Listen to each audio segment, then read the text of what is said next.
welcome to our live coverage of the November 7th elections. We're covering 67 races in 13 states. We're going to do our best to get as much coverage on the races that are most important to you, the progressive viewer.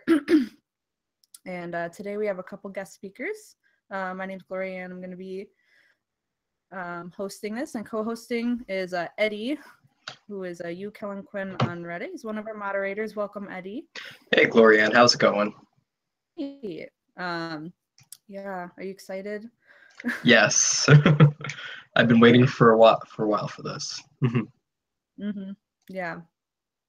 We're also going to have Alan Pugh for City Council here in our first coverage segment. We're just going to be looking at the Reddit thread that the wizards over at Reddit have put together for us at Political Revolution. We're going to put that link in the YouTube description for you here shortly, but if you go to the subreddit Political Revolution, you should see that there in the subreddit, and that has it's going to be automatically updating throughout the night. We actually have people doing manual data entry in the background for all of the races. So as soon as those results are coming in, you're going to see it there on that thread compiled in one nice link. Thanks to everyone who worked on that. Karsh and Marks from the Volunteer Live team, you guys are awesome.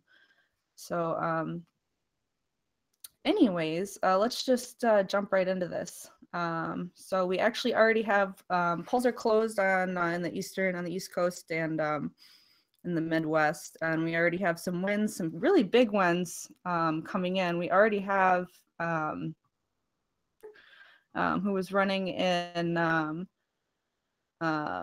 Virginia for House of Delegates and for District 50. Lee was one of many progressive delegates that ran on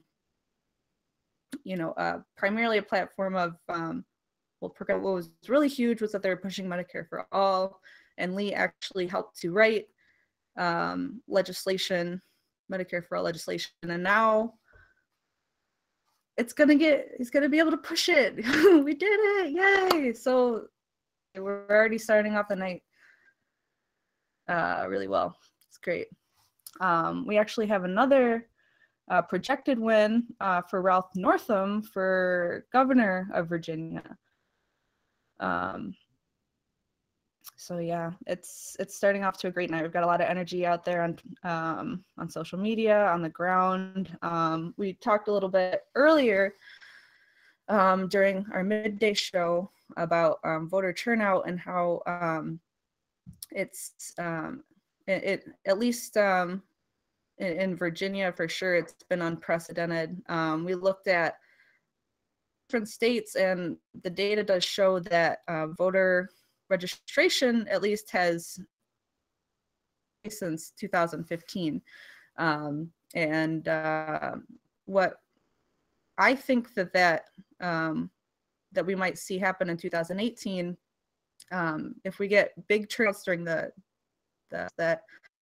usually don't get much attention, then we're going to see even bigger turnout in 2018. Let's see. We're actually going to show you that thread right now. So this is what the thread looks like. We'll go back to this throughout the night. Let's see if it's actually been updated.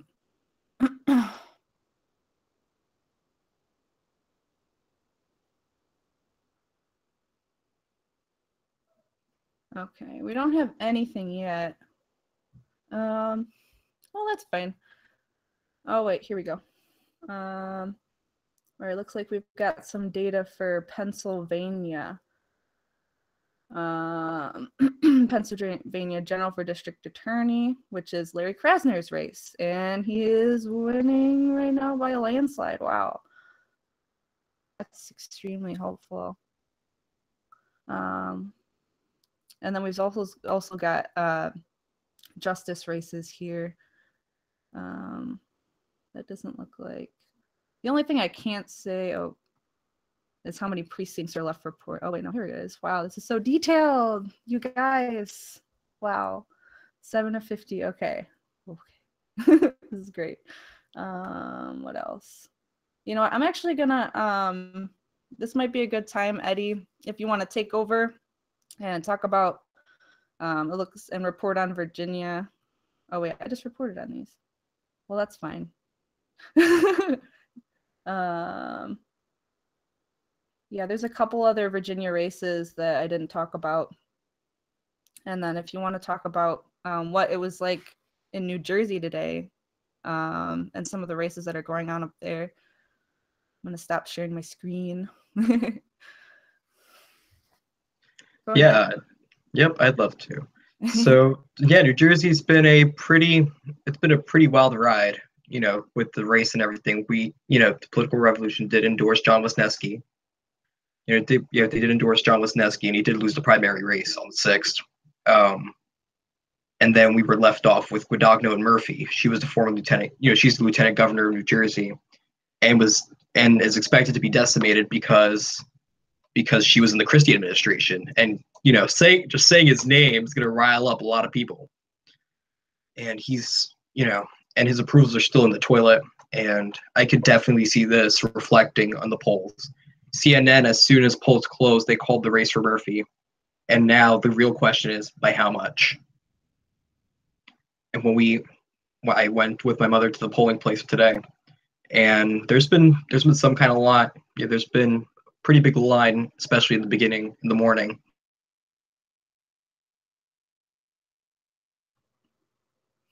Absolutely. And the Christie administration gone, and no matter how many people believe that it may be Murphy, there's some anger in the air, and it's going to be reflected by the polls tonight. Yes. And I guess how's it been in your state, Gloria? Yeah, thanks. Yeah, I saw that projected win on Murphy as well. Let's see if I can pull that up. Michigan, it was really lukewarm. I mean, I live in Novi. I guess I wasn't out after 5. There probably is longer. There's always longer lines after 5 o'clock. People are getting out of work, but there's not really. There was the Progressive Caucus of Michigan endorsed a lot of council candidates, but for some reason those didn't get a lot of attention by level or by Our Revolution, but it speaks more to like, okay, the network is still growing, and I mean, really. Oh my gosh, this is my imposter syndrome speaking, but like, I mean, I'm one of those people that's paying very close attention to the whole network of Michigan progressive politics, and all of the post-Bernie activism. There's really a lot here. So one of the things that the political revolution can do, what I can do, what anyone can do, is help connect these candidates back to the national message and say like, hey, what are you're a progressive, like, how can I get you on Reddit? How can I get you on social media? How can we get you connected to Our Revolution? Because sometimes it's just making that connection. And what I've seen with Michigan is you have a very large progressive base that lacks a lot of tech savviness. I don't know. No, but honestly though, I mean, we've got Sam Pernick, who's the leader of Michigan for Revolution. And yeah, working really closely with him on the digital for that. And we'll see. Next year, we'll definitely have more candidates. Let's do that. But Novi, no, definitely nothing worth really noting or commentating on. In Detroit, though, actually, we can follow up on that right now. There is one candidate endorsed by Our Revolution for the Detroit Municipal. I believe she's a city council candidate. Let me find her. Oh, really quickly.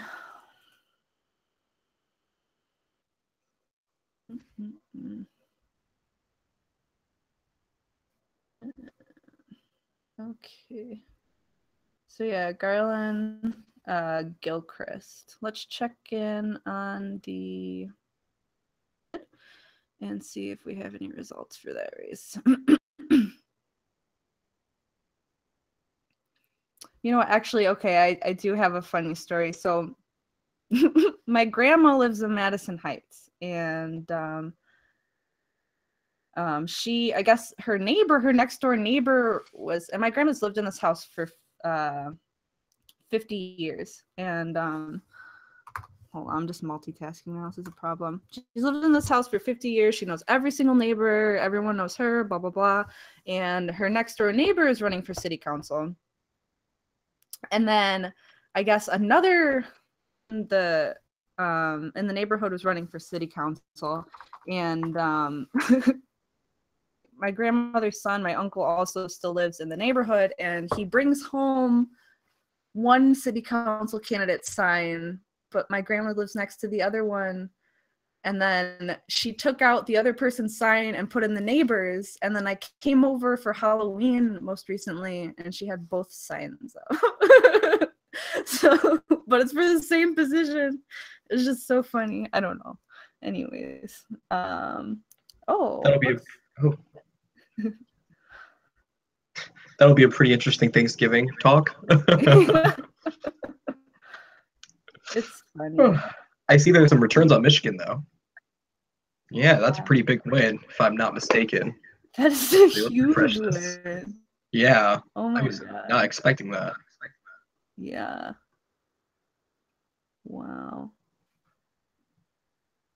Yeah,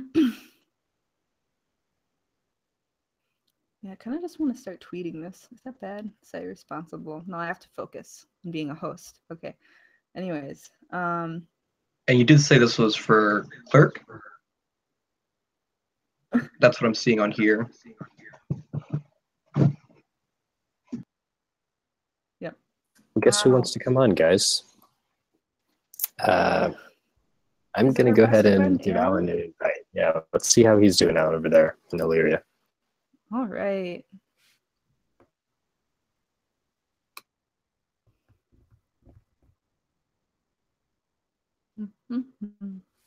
Yeah. So I sent him an invite. I'll let you know he's on. He should pop in. Okay. Yeah, just let me know whenever he's ready. I love Alan. Am I allowed to say that? Yes, I am.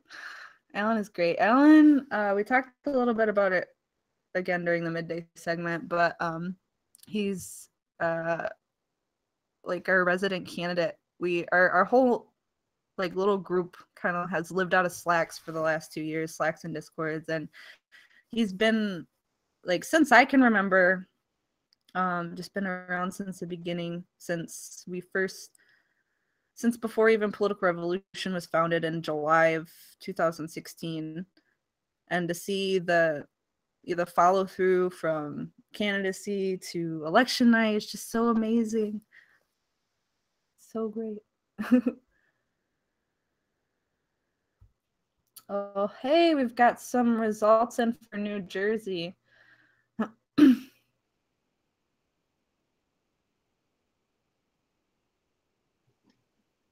Yeah, as we said earlier, Murphy is expected to win by a pretty large margin. And according to CNN, he's winning by wait. I see my thing's not refreshing today. Let's see what we got.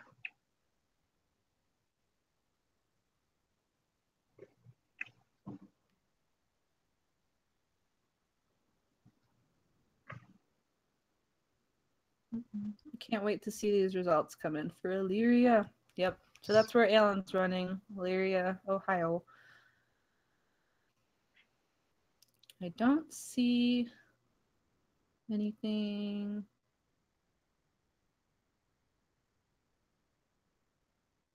Virginia.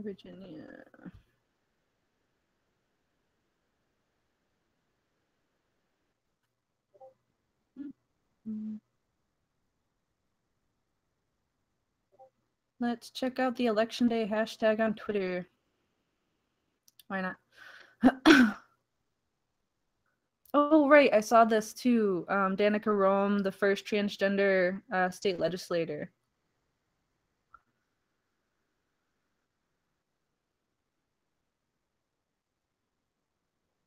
Yeah, that's really huge. As someone who's non-gender conforming, it's the conversation really needs to be taken to the congressional level. And I mean, even beyond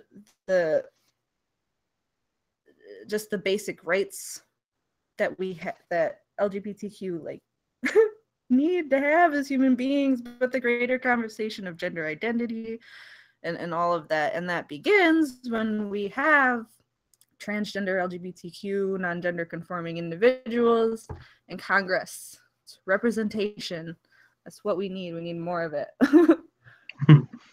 I totally agree. It's, when people, like when we see right now, like the diversity is just growing, and it's it's beautiful to see, but unfortunately, it's not reflected in our legislatures, where unfortunately, the deal, all the deals happen, all the issues that affect our lives are happening, and with someone like her that's that's in there now it's time for more to join in, because the fight will never be taken seriously unless we get our people in, and that we continue pushing this fight toward the people that make the decisions, and we get them where it hurts, and that's when we get change.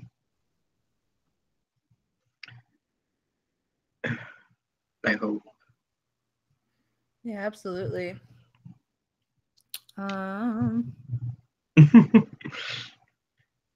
But back to New Jersey, I forgot. Yeah, I left you hanging when that happened. Good, it's good. Yeah, Guadagno is winning. I had to fix myself real quick. I didn't realize. Yeah, Guadagno is currently winning by a plurality of 49.1 to Murphy's 48. So, but these are all like commonly red districts. Like some pretty red districts in western Jersey, and the coastline. They all report in pretty early. And you're going to see the real results come. You're going to see like the bigger counties come in when Essex, when Essex starts pulling in, and Union. The more bigger counties, especially in Camden and Trenton, because most of the time they make up the races, especially in the gubernatorial side. When it comes to the state legislature, are compacted into the bigger cities, which which regularly gives the Democrats a majority and keeps the Democrats still hanging in the House. I mean, in the Assembly. When it comes to congressional races, it's a totally different thing. And now we just have to watch and wait. Because tonight's race, no matter how unpopular or popular, people believe that Phil Murphy is or Kim Guadagno is. This is going to be, how is New Jersey going to go after the Christie debacle, and then for next year it's going to be with Menendez, and that'll be the year I can actually vote him out.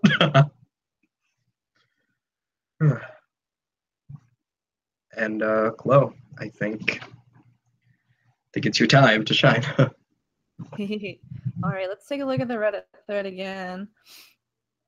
I'm just sitting here impatiently refreshing this. We've got if you haven't already visited it and you're watching, we have the full list of our revolution Local Revolution, and then the subreddit has its own vetting process, and they've endorsed candidates as well, and all of those are on one fancy, wonderful grid that's updated by this wonderful moderator named Brett.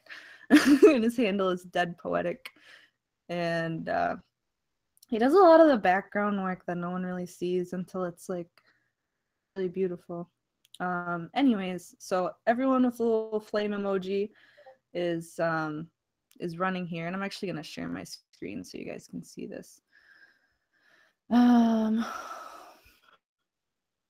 So the links to all these resources are at the top of the subreddit, but anyways, anyone with a flame emoji is running today. The TPR this year has kind of been a really big experiment for us in a great way. And our focus has been when we endorse a candidate, we want to make sure we can.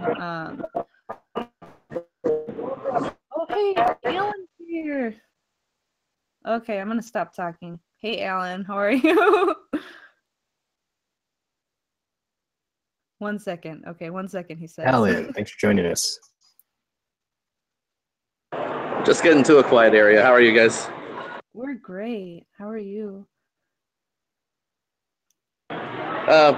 It's a fun night. We worked really hard. Results are coming in, and they're looking a little bit challenging at the moment, but we're still having a good time here.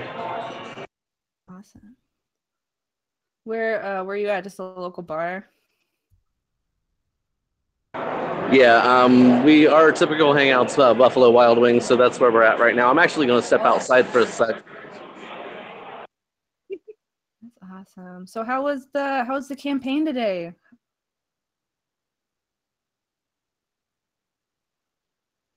I can hear you guys.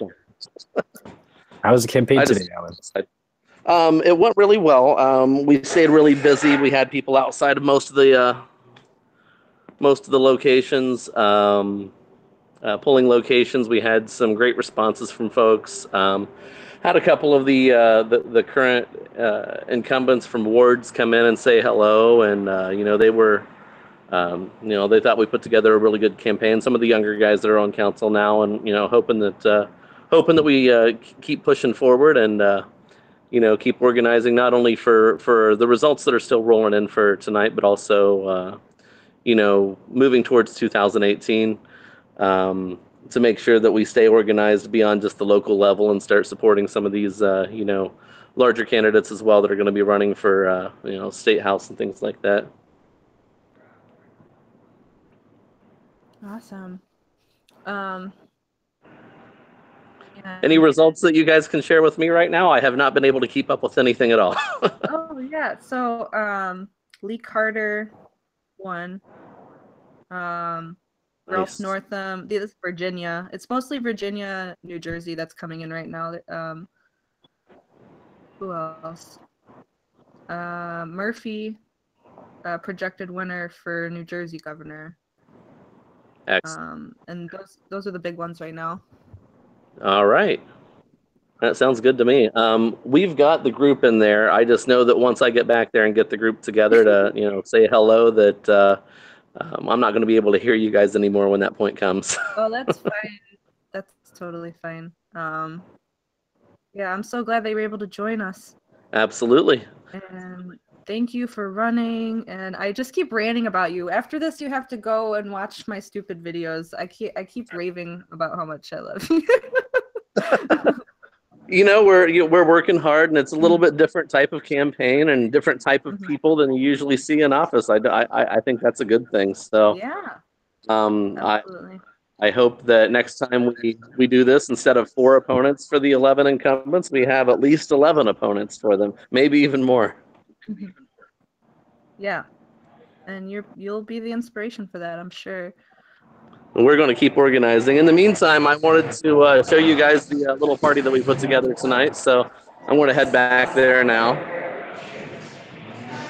And, this is going to be the foundation of the next stage here in Elyria to, build in Northeast Ohio a new progressive left that's successful, that's knocking some of this establishment out. I'm going to have everybody say hello now. Hold on just a second while I take care of that. Yeah, take your time.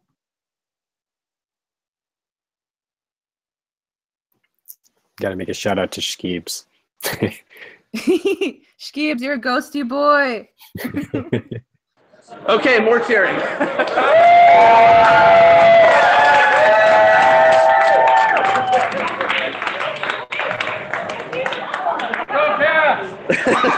So this is what we put together out here tonight, and I'm just really happy that we were able to assemble something. You guys helped out tremendously. There was a lot of graphics and stuff that you guys put together, a lot of data that you gave us.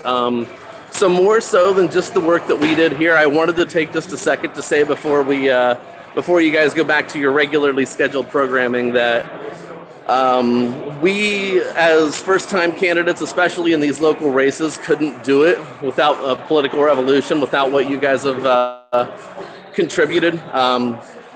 Glo, you know this. You've seen my unfortunate MS Paint creations. Oh my god. So, these are the tools that we need to win. We need data. We need phone bankers. We need people that understand graphics. We need people that have been on successful campaigns. We need organizers, and not everybody that understands what's best for a city or state is going to know how to do that. They know how to govern. They might not know how to run a campaign. Those are two very different things, and you guys have been amazing helping us out with that. So thank you very much. Oh my god, thank you. Wow, I'm so emotional right now. And we're going to keep working. We're going to keep winning. Yeah. Thanks for everything. I mean, it's just a testament to how deeply involved we're all in this revolution. That's why I'm sitting here doing this. That's why I'm, happy to do whatever we can to support you. Hello. This is my campaign manager, Glenn, by the way. He was not back there with the crowd, so wanted to get him in the frame as well because he's done a ton of work as well. If I told you, you wouldn't believe me. I don't believe it. But working with Alan has been an honor. I'm with the Democratic Socialists, and this is what we need to do, organizing from the ground up, developing candidates to run. Absolutely. Absolutely. Wow. Thank you. Nice to meet you, Glenn. Thank you so much for coming on, Alan. I don't even know what to say. All the best. Well, I'm hoping to come back and watch the rest of the stream later and see a lot of victory parties out there. So you guys keep doing what you're doing. All right. Cheers. Have a Thanks, great guys. night. We're gonna be rooting for you. And yeah, here's to 2018 and beyond. All right. Thanks a lot, guys. Bye. Oh my goodness. Oh, that's great. That's great. We can go on break now, right? Can we just end the show? Can that be the end of the show? No, I'm kidding. I'm kidding. All right, really quick. Let's check the Reddit thread one more time, and then we'll go on a break. All right. I've got the thumbs up from Karsh here. Let me share. Let's refresh this here. We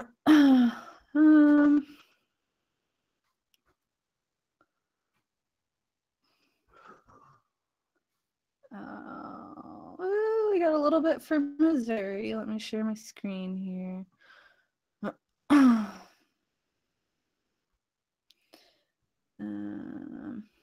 Yep, so general for Missouri State Senate, looks like we've got Hillary Shields in the lead, but there's only one precinct reporting, so that's really, really early reporting.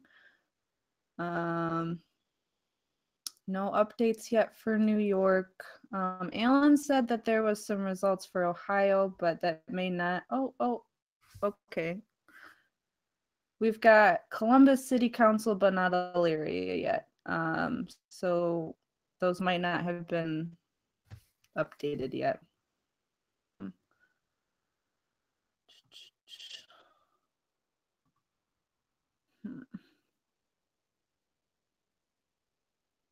It looks like we're not doing so good in Columbus, but we'll see. The night is still early. Anything else? Pennsylvania.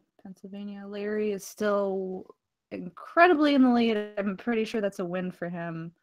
Oh, well, actually, there's only a third. If that's accurate, then they might not call it yet, but that's an incredible margin. That's 30,000 votes, yeah. Or 24,000 math. Anyways, Virginia. All right. So I think that I'm gonna take a quick break here. Let me stop sharing my screen. You can see my lovely face, but not really. Thanks, Alan. That was great. That's really what I love getting up and doing this every day, is just the people on people connection and like the extreme validation you get from working with your peer group. It's wonderful. So we're gonna go on about 25-minute intermission here. We'll play you some nice vaporwave and some slides. Feel free to put it on in the background, make some coffee, and we'll be back.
Minnesota. So another win for the LGBTQ community. It's really awesome. Eddie, I know that you wanted to talk about some returns on some polls coming in here. Yes, I did. Didn't talk about that. Yeah, sure. Why not? Okay. Yeah, so we're here in Minnesota's general from Indianapolis mayor. So far, our endorsed candidate, Raymond Den, is currently, he's still pretty low in the polls, and it's at 40%. Our leader right now is, if I'm not mistaken, oh, actually, no, 25 is for Jacob Frey. For Jacob Frey, it's a pretty, he's still closing in though. And it's possible there could be a flip. But by the way it's going, everything's just going to stay in the 20s. Whoever wins is going to get, only a quarter of the city is going to elect them. That's crazy. As we continue down, let's see what we got here. With Hillary Shields, with only 10% reporting, she's still behind the Republican Mike C. I don't want to pronounce his name wrong, with 51 to 44. And as we look into my state of New Jersey, Murphy's still, the big counties are finally coming in. And it's showing that he's definitely going to win by about 10%. By about a 10% margin, with him at 682,000 to her 577. You could see this is way larger than, the New Jersey for Christie's reelection. And he won by a pretty large margin. Since it was coming out of Sandy, it's 5 years later. Now you're really seeing, they saw it's like whatever happened in Sandy's done, and now it's time for, for whatever Christie did to us, in different levels, because Camden's not being improved anytime soon, and the state has been controlling a large part of their, their education system for a while, and Camden's not getting improved. A lot of these cities are still underwater or underfunded. And we had a climate change program that was going on, which he repealed. And in the age of Trump, let's see what's, now it's imperative that we have to get back to these programs. I reluctantly supported Murphy just because he's a Democratic nominee. Caper Dale, unfortunately but true, he's not going to win the governor's seat. But it's nice to see that, that people are still coming in to vote for him. People are still going in to vote for the third party and show their anger, because that's what should be happening. Just what was going on in Maine, I'm presuming, how they got ranked choice voting. Now we just have to get the right people to put, ranked choice voting in these big states, especially in New York. Especially in New York and a lot, in all these places where it's only by direct plurality. Which one? The one I just said in Missouri, only a quarter of those people are going to elect their winner. And that's insanity. In a functioning democracy, it's supposed to be a simple majority. It's supposed to be, more than 50%, not 25. But back closing in, but enough of my rambling. If we can, continuing on to New York's election, the Democrat in District 35 for New York City Council, still winning by 67, and his closest one is Jabari Briesport with 30%, and these are only early entries, so there's still some pretty big room for change. Let's keep it going. Other than that, it's going to be a pretty eventful night. But I would like to say that with 0% still reporting, the Democratic incumbent Carlos Menchaca in District 38 is still winning, by 83, and their closest one is by 6.8%, with Alan Romaguera, the Republican. And now I guess, how's social media been? And I can go back to New Jersey after. Hello. Absolutely, thanks for that. I was just checking it out. More returns coming in. looks like for state rep district 129 in Georgia. So hopefully we'll see that. I think we'll see that on the Reddit thread here soon. I'm just looking at the election day hashtag. There's a lot of energy.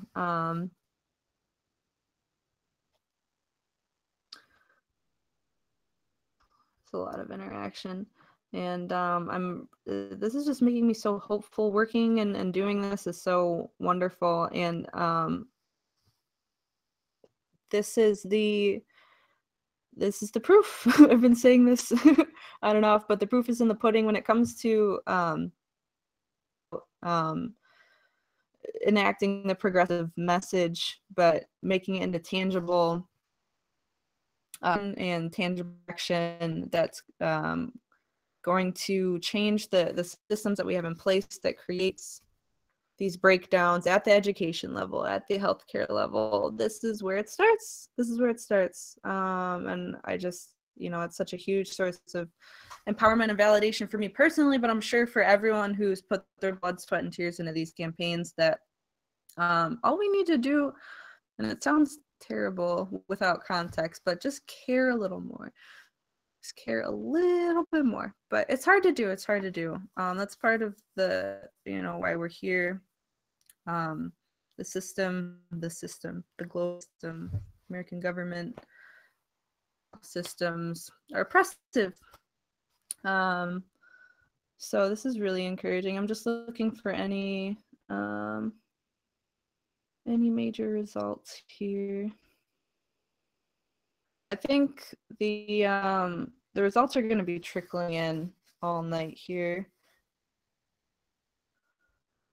We'll try to go as late as we can. It's a party.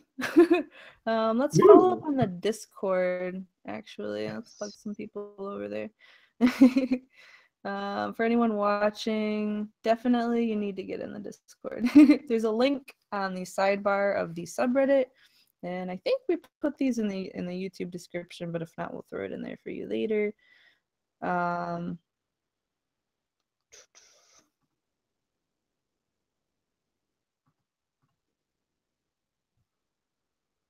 just gonna ping everyone. No, I don't know. Nice. I guess well, while you're doing that, I would like to know in Virginia State House District 28, probably one of the closest races, but Joshua Cole, in Joshua Cole's case, he did lose by 104 votes. But for a district like that, that is really close. Even, it's a 50-50 margin as I'm looking on for the subreddit right now. And, it may not be the wins we expect, but the more we close in, there's going to be a race where it flips. And as I'm aware, Robert Thomas is a pretty, as I'm trying to remember pretty well, Robert Thomas is not very, he was a very big challenger. But for someone like Joshua Cole to make it to make it that close, I could definitely expect a race. The next race, it will be a win. Closing in for State District 31, Elizabeth Guzman with 96% reporting will win. She's with 54, and Scott Ligamfelter, I'm sorry, it's a pretty big name, with 45%. So I was looking on with the Slack. There's a lot of excited people on. We got a lot of excited people on there. Some of them are placing bets where we may get 20. We may get probably a little more than 20 winners. And, for something that started from like the political revolution that started from, the whole Bernie thing in 2016. Now it's just going to continue growing and growing and growing. Whatever anger is there, and this is why I'm going to transition in for New Jersey in a few minutes. But whatever anger is here, it's going to keep growing. And the only, the thing that matters is we have, it has to grow in, anger in, I guess, to our direction, to a sense, where, we have to make sure these people are fueled and ready to go. Because the only reason New Jersey's turnout is even higher, it may be part of the Donald Trump, the Trump effect, but exit polls suggest differently. exit polls are suggesting differently, especially in Virginia, which I looked at. I can get exact numbers in a few minutes, but I don't want to stop you. Yeah, I don't want to stop you. But, it may not go in our way in certain races, but to show that, that amount of dedication, it's going to switch eventually. And these establishment figures, they are not, they're not going to, they're not going to be in there pretty long, as as we saw with Senator Feinstein. She now has progressive challenger, and that'll be a pretty interesting race to watch coming soon in 2018. And this is the perfect time to start, working on, on the semantics down there. I heard her opponent. I don't remember her name. I could get that in a minute. Her primary opponent was a communications director for Wolfpack, which is designed to get money out of politics. And she got her fundraising to get the voter rolls in the state within a relatively few amount of days. And in California, for races that big, it's really expensive. And it's already being reported that Feinstein's going to get a large sum of money from the health industries that make her vote no, and that's insanity. I remember I was going off at one of my students, at one of one of my classmates earlier about the gun policies, about gun policy. They didn't want to hear it, but they didn't want to hear about it. But the more these people keep funneling in, the more money these people keep funneling into politicians, what do you think is going to happen? It's so low in our country. Eventually people are just going to get annoyed to where either they're going to they're either going to take action, or they're going to just acknowledge defeat and be done with it. And that's what can't happen, especially in a time like this, where we have a sick-minded president. That's one part, of the resistance. That's one part of the resistance. But now the real figure is to get the people at the local level, which actually do make the change. Because right now the president isn't really doing much, to change my things yet. I haven't been affected indirectly. I haven't been directly affected yet. There's stuff coming, I can tell you that. But in the city level, in my city of Elizabeth, there's ordinances going out almost every single council meeting, and those change me. It affects how much taxes I have to pay every time I go to work. It affects if I'm going to, if rent control is going to be good, if there's going to be actual rent control, if there's going to be, social services or expansion. When it comes to New Jersey, we expanded on Medicaid when Congress did nothing. Eventually there's going to be some landmark effects, but it's not going to come at the rate that it needs to happen. Because take a look. 2 days ago, there was another mass shooting in within a month that received noteworthy attention. That's now I think number 5th mass shooting in U.S. history. That's insanity. So what? We're just going to continue praying and praying and praying for what? Because praying is going to help us. And I wrote about this in my Medium article, which I shared to PR, and on Twitter. There's only there's only so much praying we could do before actual action has to happen. Because by the way it's going, this may anger some viewers, but Jesus isn't putting out legislation. He's not signing executive orders, making sure there's background checks. Because the person that's making that decision, President Trump. Remember when those bump stocks, the bump stock debate, when the NRA actually, considered it a little bit, that, we should kind of regulate it. But then what happened? Within a week later, who was talking about Mandalay Bay? A week later, who was talking about regulating bump stocks? Now another mass shooting happened, and now it's the same narrative. And really, more than 90% of this country believes that there should at least, there should be some kind of gun regulation. These are, our founding fathers, when they wrote the Constitution, they did not intend for weapons to be like this, because what happened? Like the weapons they had back then, it was only meant to wound,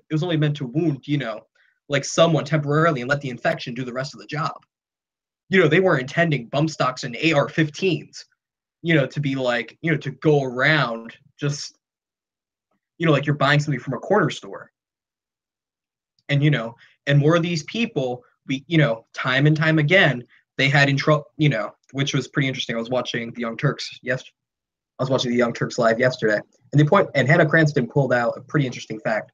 These people had histories of abuse, or like, like with, bad effects on people or assault. And we allow these people to get guns? Anyone in their right mind, like if they committed something as horrendous as that, they should to get a massive amount of people within a short period of time.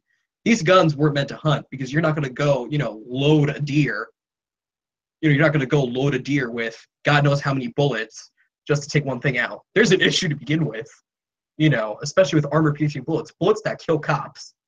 And these people believe that blue lives matter. If they really believe they matter, they'd go for actual regulation. They complain about England, having so much gun control, and so many restrictions, but we're looking for the madmen. They haven't had, they've been having some attacks, but it hasn't been a mass shooting every single day. There's a mass shooting in this country almost every single day. And last year there were more mass shootings than days in the days of the year. That's insanity. And, I just want to pull back to my original thing. These races at the local level are going to determine whether gun control is going to come, whether there's going to be some common sense legislation, whether there's going to be Medicaid expansion for people that can't afford. Because we've seen it before, some people do turn to crime because if they can't afford anything, what else are they going to do? There's only so many jobs and tax cuts you can give. But if it's not affecting the bottom line, what's going to happen? Because it's been shown time and time again that all these corporations, the more tax cuts they get, they're funneling into Panama. Look at what just happened, the Paradise Papers. The next huge dump. This should be, to any sane person, this should be like a warning sign that, hey, corporations are not doing their job with the tax credits they get. And speaking on that, John Oliver, he just did a video, he just posted on last week tonight on Sunday night, talking about, the corporate incentives.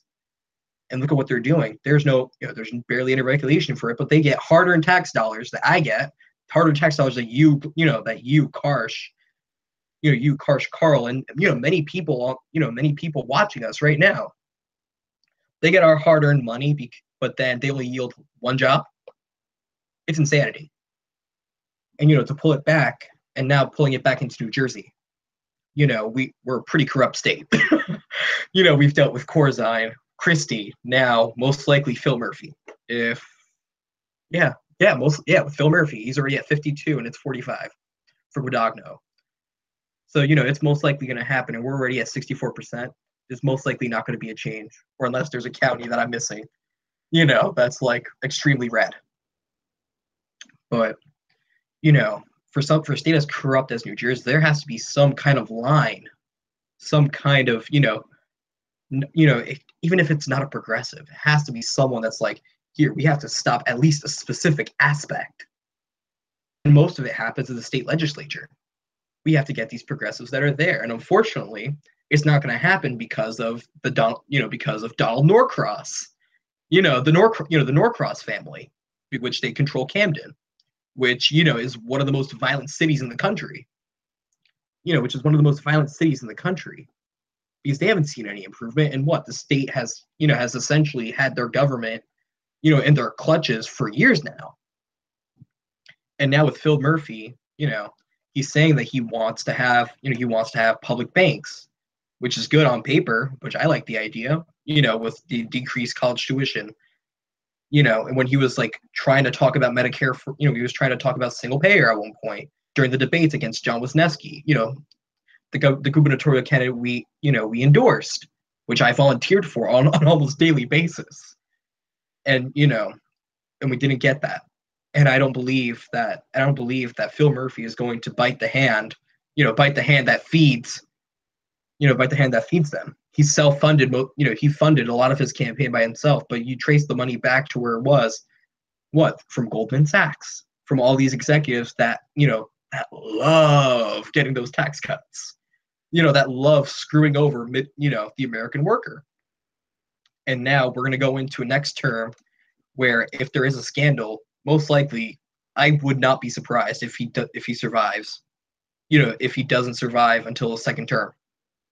Because look at what Corzine did. Hey, Eddie, we've got some New York results in. Oh, yes. Please. Georgia results. Yes, thank you for stopping me. I would have stopped. Great. I was following all of it. It was great. Yeah, I guess I'll refresh real quick. By any chance you could start giving some reports? Yeah, absolutely. Perfect, thank you. And so New York, we've got results in for City Council District 35 and District 38, I'm sorry. And then District 35, we've got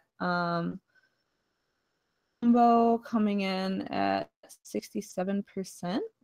She's the Democratic. Oh, but she's not the endorsed candidate, though. Whoa, our Revolution endorsed the Green candidate. That's interesting. Okay, well, there you go. That's really interesting, actually. Now I kind of want to read about that. What is the story? I don't know. Then for District 38, we've got Menchaca at 83%. Yeah, I think, yeah, he's definitely far in the lead. Those second places have moved. They were at 6.8, they're at 6.5 and 6.7. So yeah, I'm sure, I think that's another win for us. Georgia all came in. It's coming in slowly but surely. Vince not winning. Oh no. It looks like Keisha Bottoms is at 33%. And Vincent's at 9.6% right now. But it's only, I don't think, yeah, it's only one precinct reporting if our thread is accurate. Check it here. Okay. It came in here. I'm being told Utah's coming in for District 3. We've got one more in New York, Suffolk County, District 10. Oh, the Republicans winning. Oh well.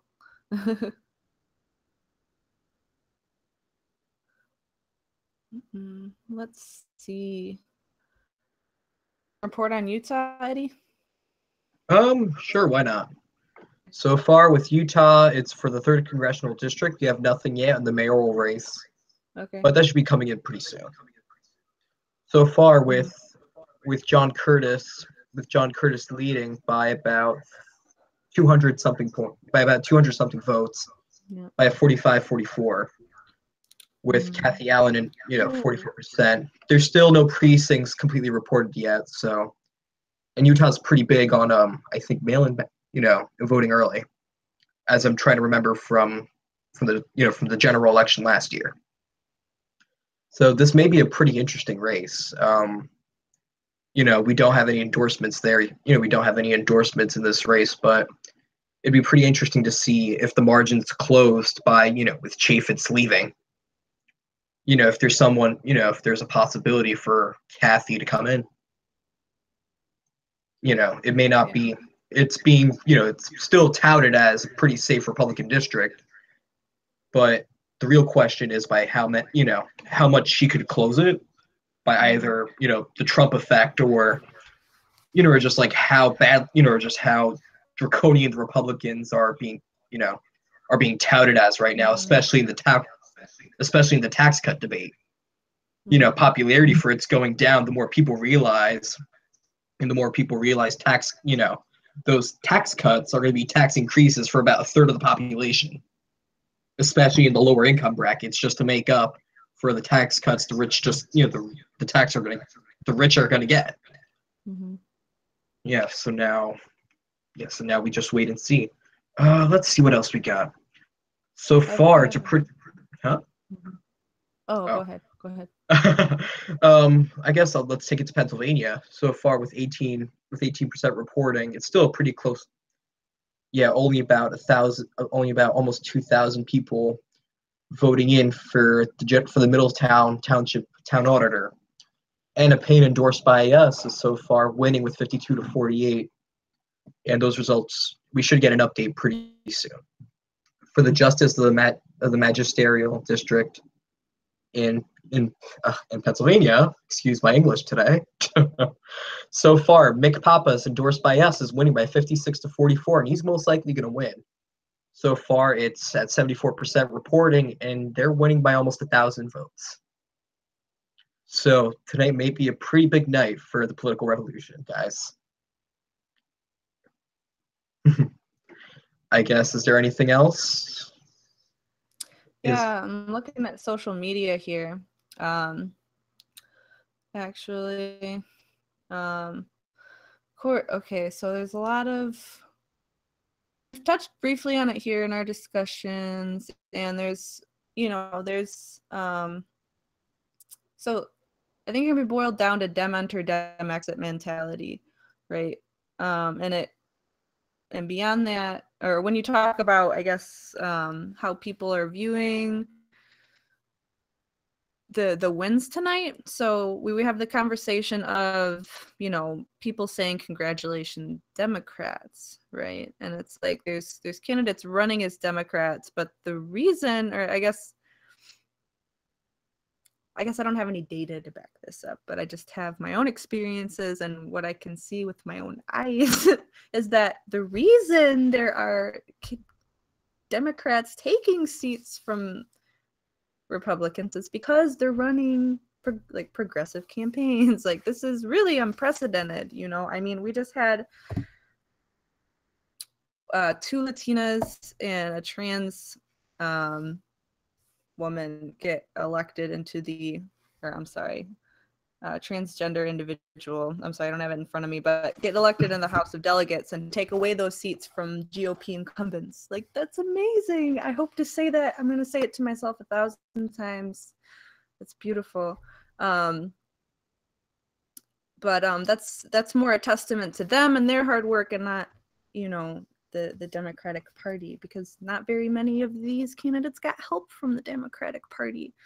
Kind of sparked this thing was I saw a note from the wonderful Cory Booker.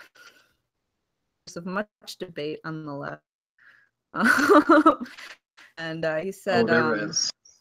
Actually, I don't have, let me pull up the tweet really quick. I kind of saw it fly by me and I was like, what are you doing, Cory? He was basically saying this is the first time that Dems have taken this many seats or something. Oh man, he's retweeting all that. Or maybe it was probably actually a CNN thing of a clip of him, but the sentiment was that this is that the election night is kind of like an isolated incident. I think probably other establishment level Democrats are viewing this as well, because they haven't been paying attention on the ground, and that's a little scary. It's a little disheartening, because I mean, using the Democratic Party as a vessel is something that's kind of a necessary evil at certain points. I know there's a lot of people that disagree, and I'm not making the distinction of, should we have a third party or not. I think we should, for sure. It's more of just kind of what is happening right now, right? Right now, there are elections happening. Candidates won as Democrats, and there's some, unfortunately, running as Republicans. But the other thing that I actually saw from the ACLU, you actually in today, and all the races, there were no like closed elections. You didn't have to change your party affiliation to vote, or like have a party affiliation to vote. So that's really great, because that was another divisive thing and something that prevented get out the vote efforts for the 2016 primaries, was just all of that, closed primaries, open primaries, semi-closed, making sure people understand the difference. Why do we make it so hard to vote? Anyways, so these candidates that are winning tonight are winning on values, and they ran as Democrats, and that's a fact, and they won. So I think we just need to look at like the factual evidence and just stop like nitpicking at each other on the left and focusing on aspect of all this, Anyways, I'm done commentating on that. Do we want to go ahead and look at the poll returns again, or did you have any comments? Yeah, I'd like to add on. Yeah, if I can add on real quick. Yeah, no, what you were talking about, for Corey's tweet, if you're part of a party that has lost 69 of the 99 state legislatures, lost Congress, lost the House, lost the Senate, lost the Supreme Court, the presidency, and has lost almost thousands of state legislature seats, not just, there's already a Republican majority, and if they take how many more chambers? 2 more chambers, they can try passing constitutional amendments through the states. And then that's going to be a real problem. So, I think anyone on the Democratic side, regardless, if they're establishment or not, and in Cory Booker's case, who's pretty establishment, taken by, he has voted with the pharmaceutical industry countless amount of times, would be fangirling, because who cares if they're Democrats or not until they try passing legislation. That's when the Democratic Party is going to start hitting roadblocks, or whatever red tape they can in order to stop it. But right now, just seeing Democrats in general, it's a big moment for them. Now, now their real test is to see how much they could suppress him before people start realizing. And on the question of, Dem exit or Dem enter, if you already see, with the Donna Brazile story coming out, her talking about it, there's still people still denying that ever happened. It's going to cause division. There's always going to be division in the party. Look at the Republican Party. Look, apparently John McCain said the tax plan may be DOA, dead on arrival if it reaches the Senate. And, there's always been divisiveness in the Republican Party, and there's even more now because of, of Trump being elected and all the, these Christian conservatives that are just, that are excessive, that are very hardcore into what, into trying to restrict people's right to choose, trying to restrict rights in general. And, and then the moderate that, the old fiscal conservative that, that we all know and, quote, that we all know and want back, per se. And, that we all want, that many of them want back, and it's just, there's always going to be divisiveness. And it'll be even more with people just getting angry and angrier because the establishment side that's been there for decades is not doing anything. And this is when I went back to the gun control part, because there's been just the amount, it's not even divisiveness. It's just that, both sides are just being, lobbied to not do it. We're just going to continue having more of the issues that we have. Look at the single payer issue. I think we all had our hopes up in California when it ran through, but it was tabled. When it was tabled in the assembly, I'm assuming, I think. Correct me if I'm wrong. But but now it's go big or go home, because the Democrats, if they ever want a chance at taking government, because I've already came up with my prediction. I'm already, making my predictions, and I haven't been wrong yet. I haven't been wrong yet about my predictions, but I don't think the Democrats will win 2018. They'll get maybe closer, in certain races, but it depends. But I think the progressives are going to have a real turnout.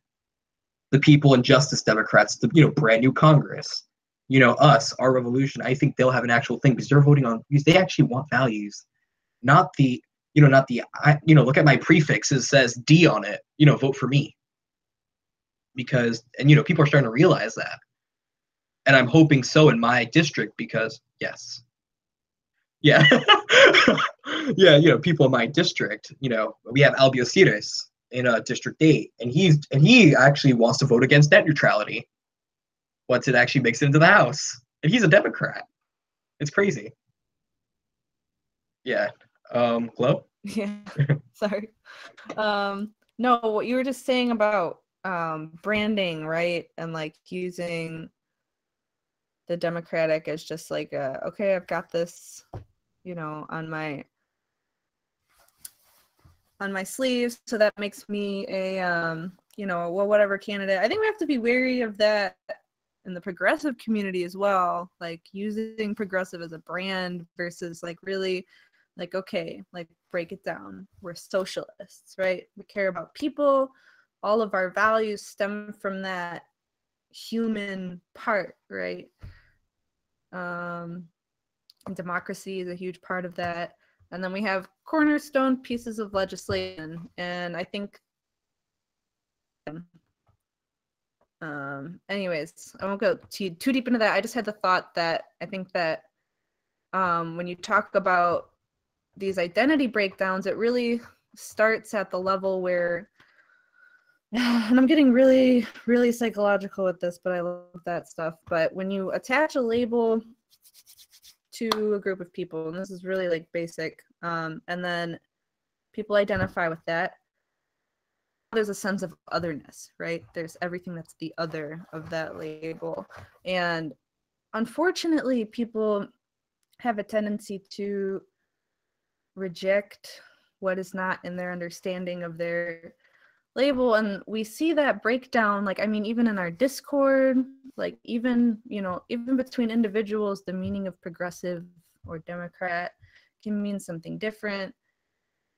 So anyways, I just think need to even is that something that can be worked into a campaign policy? I don't know. No, I don't know. Well, yeah, identity in general, but just being accepting down to and thinking about each other in different ways. That's another part of how we get the progressive message enacted, I think, is when we turn the conversation from okay, you know, religious rights, you know, if a conservative, and we have to change minds about this too, and we have to meet people where they're at. And that's why, well, is because they kind of didn't focus on those like polarizing issues. It's not that they shouldn't have, but they didn't, and they just focused on the economic populist aspect, right? And that's ultimately what made them so popular, what got Trump elected, I think. But he also catered a lot to his group, but I'm not going to go into that. Anyways, should we switch back and see if there's any updated results from any of our elections? Yeah, definitely. Okay. I'm trying to pull it back up now. Yeah. Let's see if we got anything new. Oh, actually, we can back to Michigan's for the Detroit City Clerk. That's what I have on here. Okay. Yeah, for I don't should I share my screen? Just a quick question. Okay. Yeah, I'll share that now. If I remember how to do that. Okay. Yeah, I'm sorry guys. My thing's pretty slow today. Okay. Yeah, so for Michigan's race, if I can find that again. Yeah, for Michigan's Detroit City Clerk race, you know, the incumbents, you know, Janice Winfrey is losing by a pretty substantial margin, with 71% reporting. Garland Gilchrist will win, and she was endorsed by us, which is even better. And you know, this shows that like message, you know, it's not just the label, but it is the message and how, you know, and how people, you know, like I guess how people are responding to it, because you know they want something other than, you know, than the label you were talking about. You know, they actually want substance. These people elected Trump because they got the, you know, they had the populism. You know, not just, you know, I'm not him. But back to the actual races. In District 35, the Jabari Briesport is still at 30% to the incumbent 67. We keep going. We keep going with Carlos Menchaca in District 38. Still no precincts reporting, but he's taking the lead. He's still with the lead at 83. Let's keep going down. Maybe there's still new results that I'm missing. Some results that I'm missing. You know if anything's out yet, Flo? I'm checking social media right now. Ralph Northam is giving his victory speech. Oh, actually, we have some returns for Ohio's race in Elvia. Am I pronouncing that right? Yeah, I hope so. Alan, yeah, Elyria, okay. In Elyria, Alan Pugh is at 16% with 81% reporting. The closest winner is Democratic incumbent. Is the Republican incumbent Jack Bard with 22%. I don't think, he may close in a little more, but I think there are some winners to this race. Let's continue down. This down. So far in Pennsylvania and in Allegheny County, County Council District 3, the race is pretty close by only 2 votes. Anita Prizio, endorsed by us, is only down by 2 votes and still 23% reporting. This could change pretty fast if our returns come in pretty soon. And I hope that it goes in our favor, and I think so. For the district attorney in Philadelphia, we're now at 72% for Lawrence Krasner, and for their opponent, Beth Grossman is at 28 with 81%. And I think they're going to win. So again, they called. We should be pretty excited. Oh, even better. This is going to be a pretty big night for us. And tomorrow, or once everything's called, that number is going to show that that Bernie's message isn't faded away, and that there's still there's people pretty angry, and this will definitely tread into 2018. Absolutely. I'm gonna take it back from you, Eddie. Thanks for updating everyone. Yes. I think we're gonna go on break here in just a minute. I'm just gonna wrap it up by saying thanks for everyone who's continued watching. I want to, during the next break, we're going to, I think, gather totals of how many candidates have actually won thus far. And we'll send you off to bed feeling good about everything. And then, I don't know how long we're going to stream. These results tend to take a while to come in. We might not see a lot of these, like Massachusetts, until the morning, unfortunately. If you want to send them off a little better, according to Brett on our chat, is saying that 14 incumbents has lost their seats in the Virginia House, all Republicans. That's amazing. All right, and with that, we're gonna go on break. Thanks, everybody.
And we're back to, this is going to be our last segment of the night, guys. We're going to wrap this up by looking at just recapping all the wins we have tonight.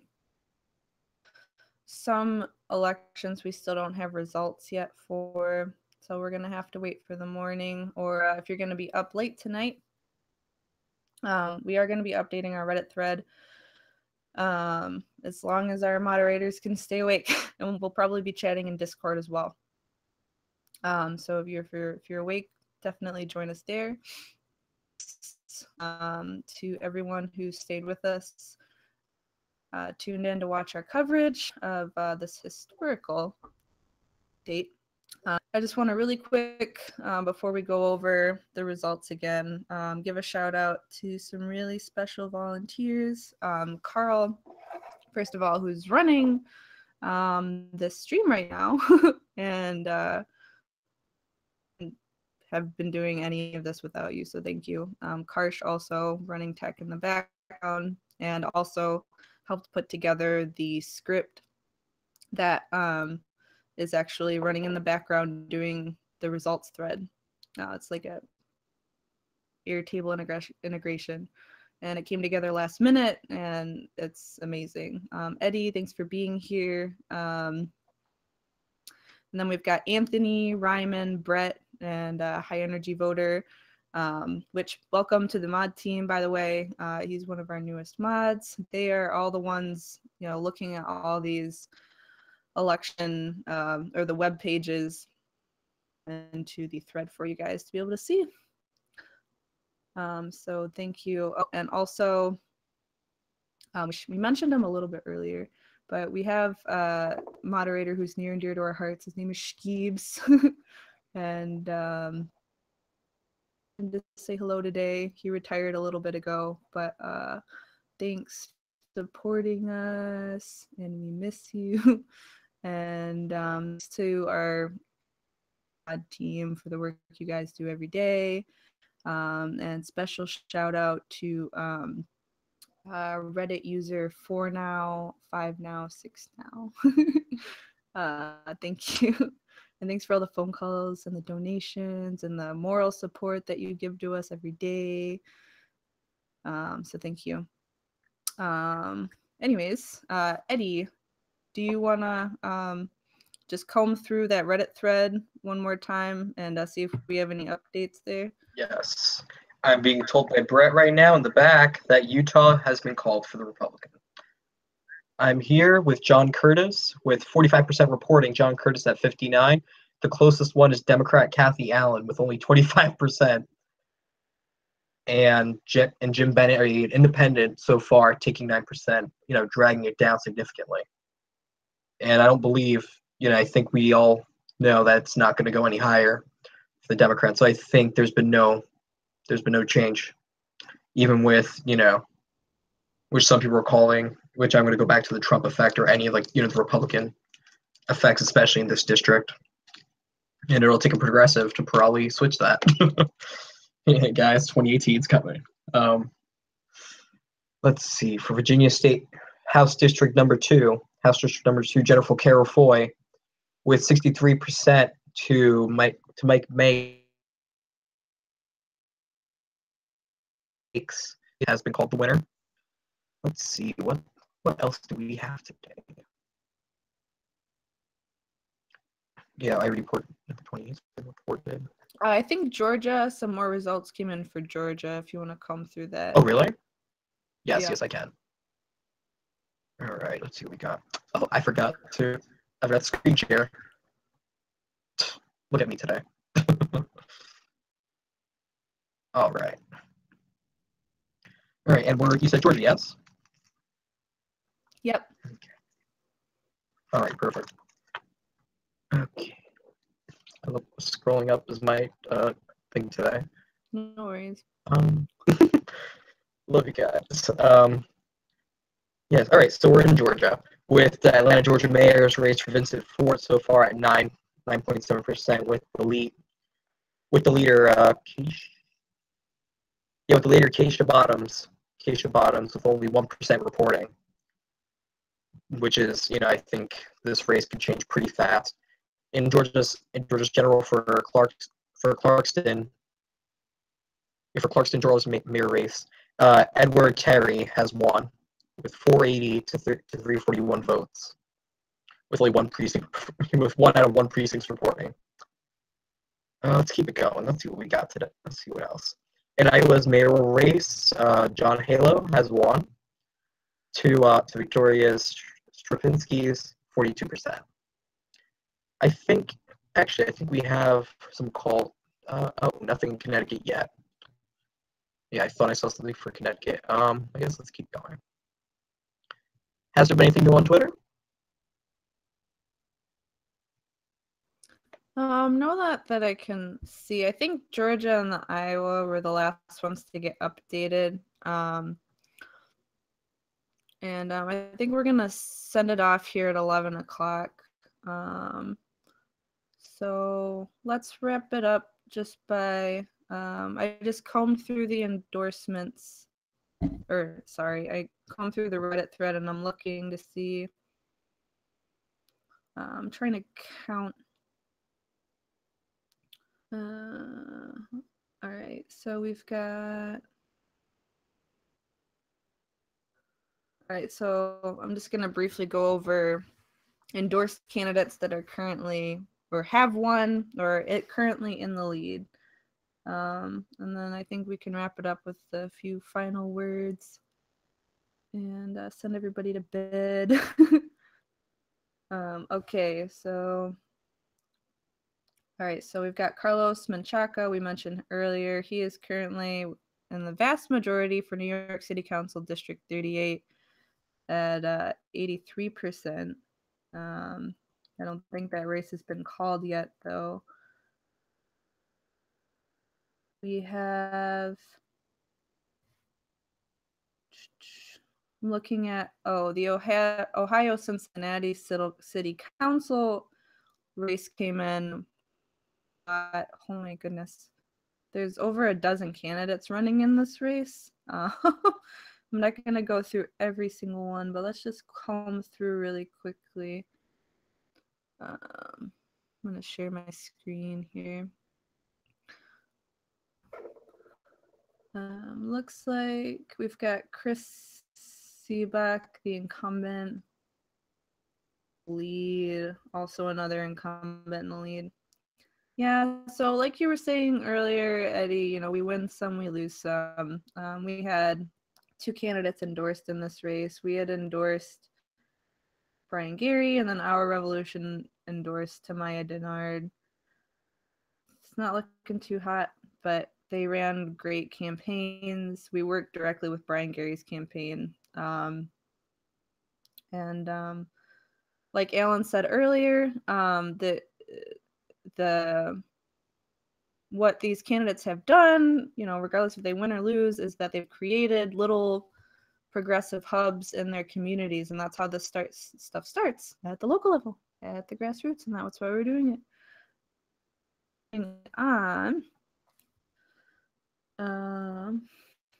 I just reset myself.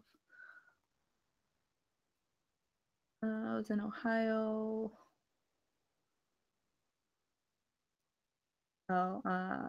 Michigan. We already, Garland, Gilchrist.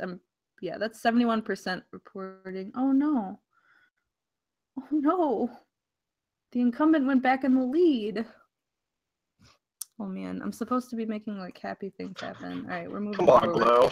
What am I doing? Oh no. Okay, just remember Larry Krasner, Lee Carter, like, and the Virginia delegates, right? Okay, and of themselves.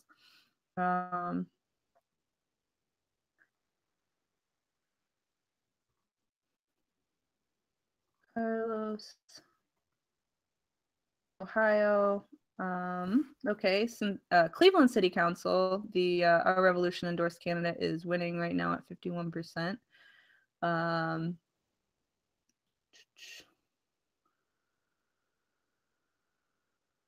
Looks like the Our Revolution endorsed Dayton City Council candidate isn't doing too bad either. He's at 23, so he's not in last. That could change here overnight.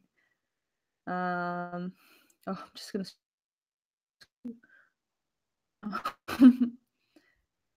And okay, Our Revolution endorsed Anita for Allegheny City Council District 3 in Pennsylvania is in the lead.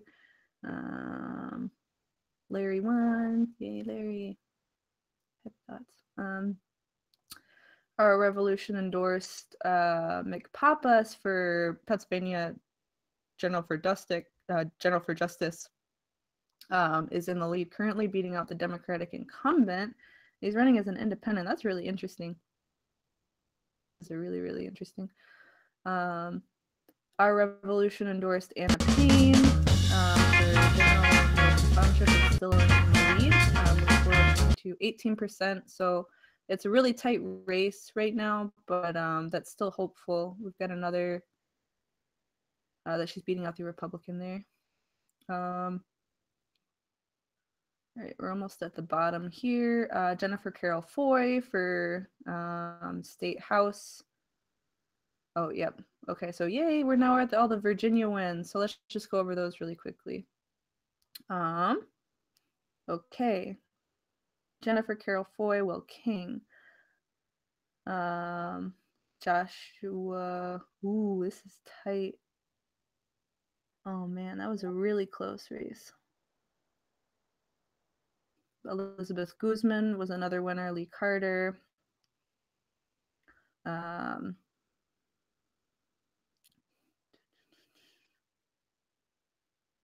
This about wraps it up.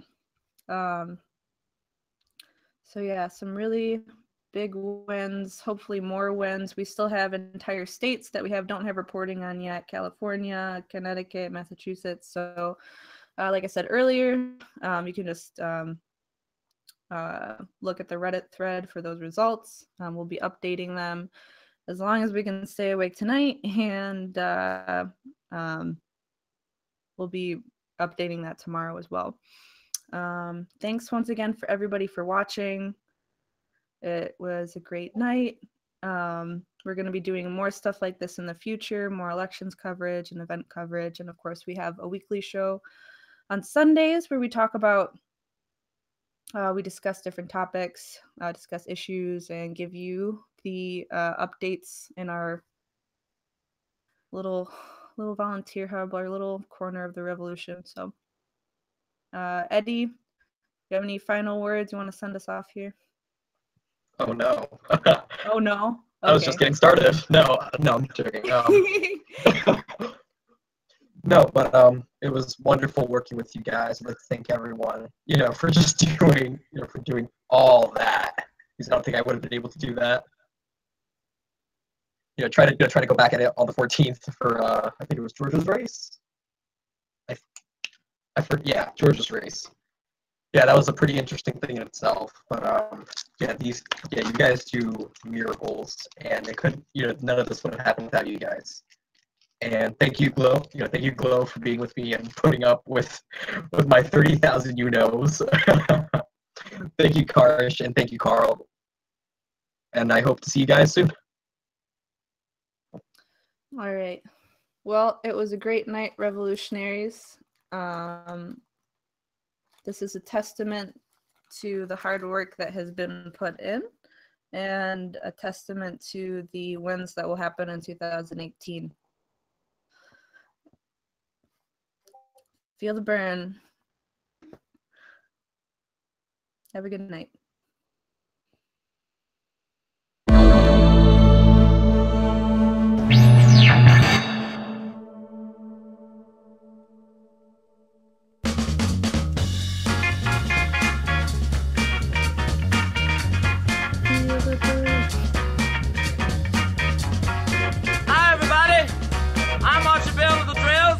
Of Houston, Texas. We don't only sing, but we dance just as good as we want. In Houston, we just started a new dance called the Tighten Up. This is the music we tighten up with. First, tighten up on the drum. Come on now, drummer. I want you to tighten it up for me now. Oh, yeah. Tighten up on that bass now. Tighten it up. Yeah. Now let that guitar fall in. Oh yeah. Tighten up on the organ now. Yeah, you do the tighten up. Yeah now. I said if you can do it now, you sure will be tough. Now look here. Come on now. Now make it mellow. Let's tighten it up now. Do the tighten it up. Everybody can do it now. So get to it. We're gonna tighten up. Do the tighten up. You can do it now. So baby get to it. Do your left now. And do your right. Everybody can do it.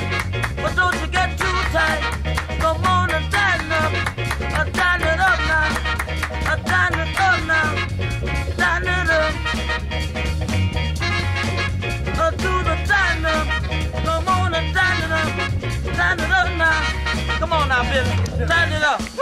Oh, yeah. Talk it to me now. Tighten it up. Come on. Tighten up that, baby. Oh, yeah. Come on, tighten up, baby. Come on. Now, look here.